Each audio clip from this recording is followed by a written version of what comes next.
దుర్వ్యసనాలే మనకు తీరని నష్టాలు. అందులో ఎయిడ్స్ అటాక్ అయిందంటే జీవితకాలం నష్టపోతాం.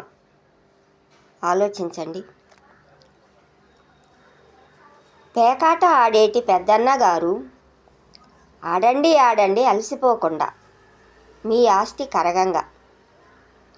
సిగరెట్లు తాగేటి చిన్నన్నగారు తాగండి తాగండి తనివి తీరంగా మీ తిత్తులు చిల్లులు బడంగా. మద్యమును సేవించు మద్యన్నగారు సేవించు సేవించు సేదదీరంగా మీకు దగ్గు పుట్టంగా. చెడు కొంపలకు మాత్రం వెళ్ళబోకన్నా వెళితేను ఎయిడ్స్తో నీ బతుకు సున్నా. ఇవాళ పెద్దింట్లో నా భోజనం, రేపు చిన్నింట్లో నా మకాం,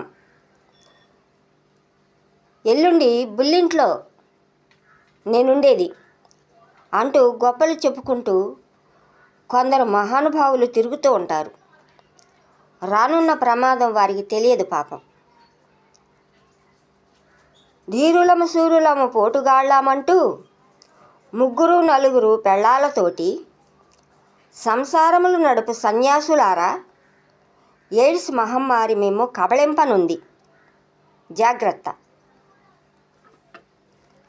అక్రమ సంబంధాలు పెట్టుకొని నీవు ఉసురు పెట్టిన నీ ఇల్లాలే నీ చివరి దశలో నీకు అమ్మగా మారుతుంది. ఇల్లాలిని ఆట బొమ్మగా మార్చి ఇష్టానుసారంగా ఇకిలించుకొని తిరిగి వేటాడి వేటాడి అతివలతో గూడి ఎయిడ్స్తో మంచాన వ్రేలాడు వేళ ఆట బొమ్మే నీకు అమ్మగా మారే ఆమె సేవల నీకు సేద తీర్చేను.